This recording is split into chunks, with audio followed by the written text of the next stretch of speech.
Can you tell us about the new Iranian, please? So they want to make a deal, but I'm not satisfied with it, so we'll see what happens. Move the needle at all. Iran wants to make a deal because they have no military left, essentially, and they want to make a deal, but I'm not satisfied with it. Why are you not seeking congressional approval to extend it? Because it's never been sought before. There's been many times, and nobody's ever gotten it before. They consider it totally unconstitutional. But we're always in touch with Congress. But nobody's ever sought it before. Nobody's ever asked for it before. It's never been used before. Why should we be different? Islamabad this time. Are you willing to send anybody to Islamabad? Your envoy? We have great respect for Pakistan and Islamabad, and tremendous respect for the Prime Minister and the Field Marshal, and they're working with us. They continue to work with us, but the trip is a very long one, and we're doing everything in terms of negotiating right now, in terms of the negotiation telephonically. They've made strides, but I'm not sure if they ever get there. There's tremendous discord. They're having a tremendous problem getting along with each other in Iran. The leadership is very disjointed. It's got 2 to 3 groups, maybe 4, and it's a very disjointed leadership. And with that being said, they all want to make a deal, but they're all messed up.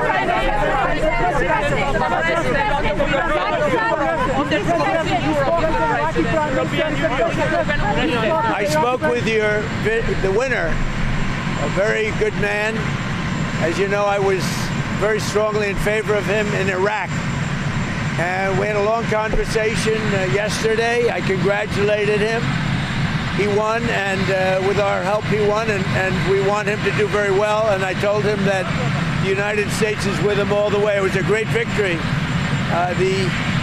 The new head of Iraq is somebody that we support very strongly. Pakistan, thank you, Mr. President. Pakistan has opened the land route trade with Iran. Did they consult you before opening it up to Iran? And are you aware of it? That was a vicious bee. I know everything about it. Yeah, I have great respect. Are you from Pakistan? No, I'm not from Pakistan. I'm American. I have great respect for Pakistan and for the Field Marshal and for the Prime Minister. Yeah, I know it. On the European Union yesterday, you talked about Italy and the withdrawal of troops from Europe, from Italy and Spain. Can you clarify with your words? Well, I'm not happy with Italy, and I'm not happy with Spain. And they feel it's okay for Iran to have a nuclear weapon. Anybody that feels it's okay for Iran to have a nuclear weapon is not very smart. And it'll be a terrible thing in the future. If they were ever allowed to have a nuclear weapon, you would have problems the likes of which the world has never seen before, and it's not going to happen. And aside from that, right now they have no Navy, it's been wiped out, no Air Force, it's been wiped out. They have no anything. They have no anti-aircraft, they have no radar, they have no leaders, because frankly, their leaders are very disjointed. They have a lot of problems right now. They're not getting along with each other.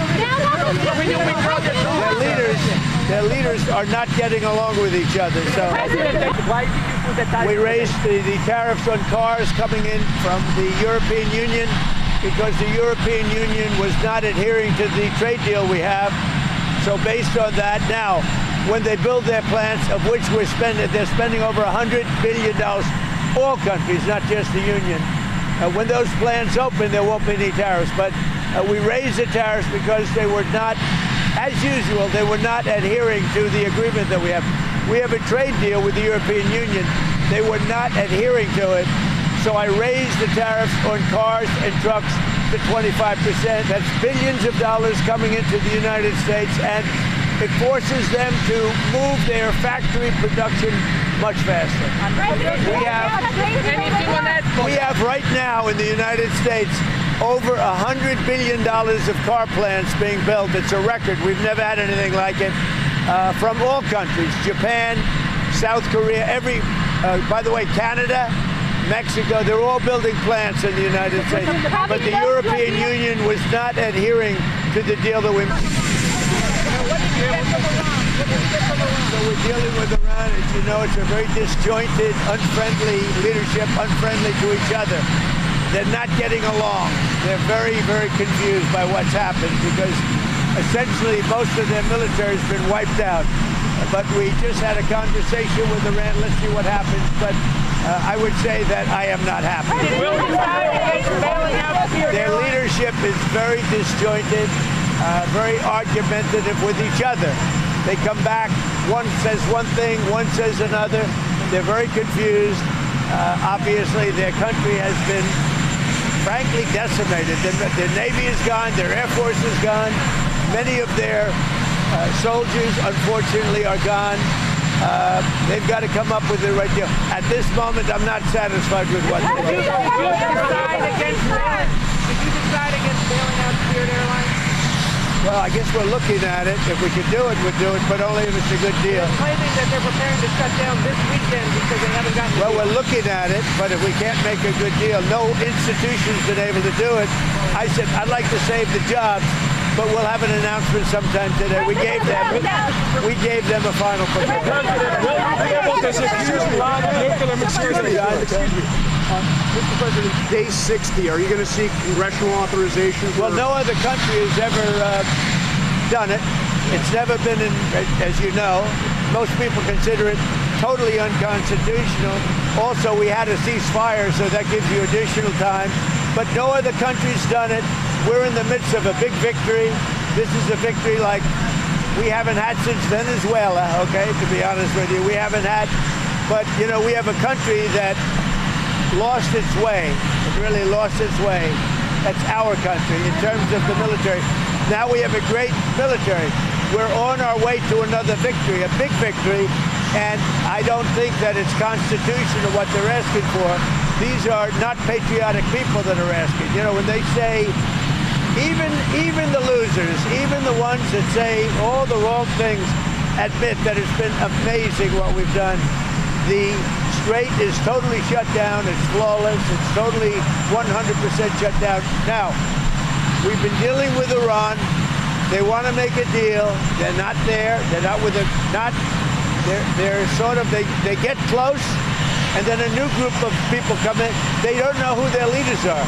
They have no idea who their leaders are, but they're very confused, and that's because of the success we've had militarily. They essentially have no military. Let me just tell you, the war powers.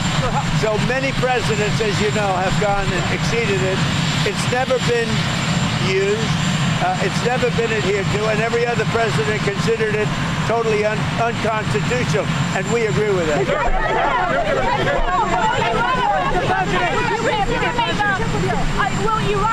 Will Iran affect China giving a blockade? No, the China, it's going to be amazing. The visit with China and Chairman Xi, that's going to be great.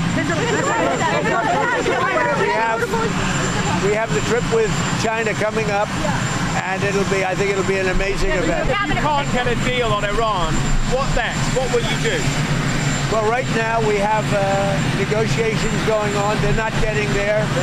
They are very disjointed. They're extremely disjointed. They're not able to get along with each other as leaders. They don't know who the leader is. Their military's been defeated. If we left right now, it would take them 20 years to build back that country. But we're not satisfied at this moment. Are you considering new strikes on Iran? Why would I tell you that? Been the holdup on a deal. We're looking at it. We're looking at trying to help them. Something we're not looking to get involved with, but if we can, it's 14,000 jobs. We are, I would say we're driving a tough deal, but it's one of those things. We'll do it or we won't. We'll have something for you at dinner tomorrow. It seems like the other lenders are balking. They think they'll get bumped down in priority. Well, they will. You know, we come first. Hey, you know what it is? USA first, America first. That's my fight. Including with airlines, including with Intel. You know, we made an Intel deal. You know that, right? We made about $40 billion on that. And someday Fox and Peter's going to talk about it. But we helped out Intel, and we ended up making $40 billion. So we're looking at spirit, different kind of a thing, but we're looking at spirit and we can help them, we will, but we have to come first. We're first. It's America first. The CEO of Anthropic came to meet Susie Wiles a week or two ago. What is the latest on your position on that company? Well, only that they had a very good meeting. You had the CENTCOM commander come in here yesterday. Was he briefing you on a different approach, options? What kind of options? How would it look different? Options. I mean, do we want to go and just blast the hell out of them and finish him forever, or do we want to try and make a deal? I mean, those are the options. Do you want to go blast the hell out of him? I'd prefer not. Forever? On a human basis, I'd prefer not, but that's the option. Do we want to go in there heavy and just blast them away, or do we want to do something? They're a very disjointed unitship, as you can understand. They're very disjointed. I mean, they're not getting along with each other, and it puts us in a bad position. One group wants to make a certain deal, the other group wants to make a certain deal, including the hardliners. The hardliners want to make a deal too. Why wouldn't they? They have no Navy, they have no Air Force, they have no anti-aircraft, they have no nothing. That because of all the firepower required for epic fury, that there are people in the White House who are starting to worry about our inventory of bombs and missiles. Are you worried? No, we have more than we've ever had, actually. Because all over the world we have inventory, and we can take that if we need it. But all over the world we have tremendous amounts of inventory, the best. For instance, we're stocked and locked and loaded. Right now, we have more than double what we had when this started. But, you know, we're all over the world. We're in many, many different countries, many different places, all packed up. Now, what happened is Biden came in like a stupid fool, and he gave a lot of what we had to Ukraine. And $350 billion they spent. We don't do that. Everybody has to pay. The European Union pays us, but Biden didn't get money. He got nothing. But he gave a lot of the inventory away. Now, relatively speaking, it's not that, but it was a lot of inventory. He gave it to Ukraine. We built it up, but we have inventory from all over the world. Are you going to go to the G7? The G7 is in France in June. Will you go to it? Probably. Did the king change your mind about Britain and NATO? What about NATO? Did the king change your mind? King Charles? No. The king and I had a great, he's just a great person. He's a high quality person. I love the job he did in Congress. He actually got the Democrats to stand. He's a wonderful person. She's a wonderful lady, a wonderful queen, and we had a good time. Mr. President, will the Lebanese and Israeli leaders be meeting here soon at the White House? Yeah, they're going to be coming. When you go to this is going to be your first big public event since somebody tried to kill you on Saturday. Do you feel safe going to something like this today? I don't even think about it, Peter. What about Pete Rose? Do you still support a pardon for Pete Rose, sir? Oh, I think Pete Rose is great. I think Pete Rose should have been in the Baseball Hall of Fame a long time ago. A long time ago before his death. I think baseball did a great disservice by not respecting his achievements on the field. He was a great player. I knew him. He was a great player. It seems like you're happy with your blockade and you don't have to restart the war or you don't have to make a deal. Is that correct? Are you happy with the blockade?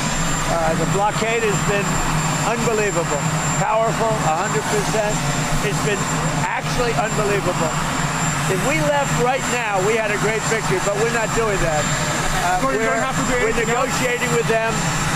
Their teams are unbelievably disjointed, but we are negotiating. Mr. President, sir, the NASDAQ and the S&P 500 posted their biggest monthly gain since your first term, sir. Can you talk about what this means to you, the stock market performance, and do you believe that this is going to continue throughout the rest of your term? Thank you. The stock market is hitting record numbers. We have more people working in the USA today than we've ever had working, as you know. It's in many ways. Now, when this war ends, gasoline and oil and everything is going to come tumbling down. But right now, as of this moment, the stock market has hit record highs. We have more people, again, working in the United States today that at any time in the history of our country, we are really doing well. Now, gasoline's high, other prices are way down, but gasoline's high. But when this is over, you'll have a world without a nuclear weapon with Iran. If you allow Iran to have a nuclear weapon, the world would be in great jeopardy. So it's not going to happen. As soon as the war ends, the gasoline prices will come down. Sir, you're going down to the villages. You're going to be talking to our seniors. You've delivered for seniors, no tax on Social Security, most favored nation. Can you talk about everything that you've done to help our senior population, sir? Well, no tax on tips. We have the largest tax cuts in the history of our country also, and regulation cuts, and it's one of the reasons we're doing so well. So we have no tax on tips, no tax on Social Security for our seniors. We have no tax on overtime. And you know, something that nobody talks about, if you buy a car, if it's American made, you get a deduction on interest for income tax purposes. And by the way, very importantly, right over there is the greatest, you're going to have the greatest ballroom ever built. It's on time, on budget, and it's doing great. Mr. President, you're going to be hosting the first ever UFC fight at the White House in 45 days, sir. Can you preview the event? Can you talk about the card and what this will mean? They have some of the greatest champions in the world. The arena, let's start building it over the next week. It's right here. It'll be about 5,000 seats. They'll have 100,000 people down by the ellipse with screens. And it's all free. It's going to be great. Mr. President, go ahead. What's your message to Americans who are facing the pain of high gas prices? Well, it was just announced we have more people working in the United States today than ever before in history. Outside of the gasoline, prices are way down. Prices have come down. Groceries, and I inherited that. We inherited the highest inflation in the history of our country, 48 years. But in the history of our country. And prices are down. When the war ends, which shouldn't be too long, they want to make a deal so badly, but they're not there yet. They're not there, in my opinion, they're not there. When the war ends, gasoline prices are going to tumble because there is so much right now on the seas already loaded into tankers. Tankers that can't escape the Strait. There is so much, like record-setting. But when the war ends, gasoline prices will go down to below what they were. I think it's very important. The stock market just hit an all-time high. And again, more people working today than at any time ever. And we just got the largest tax cut in history with the no tax.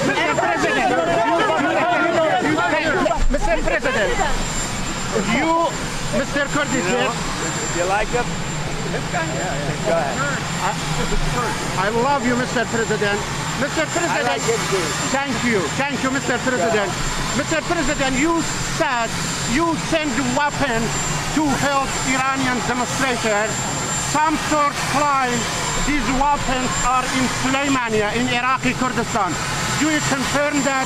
And as you said, they will pay a big price? I'm not happy with the delivery of the weapons. I'm not thrilled with it. But a small amount of weapons were sent, and we'll see who has them. But I'm not happy with what happened with the Kurds. The Kurds did not deliver the weapons.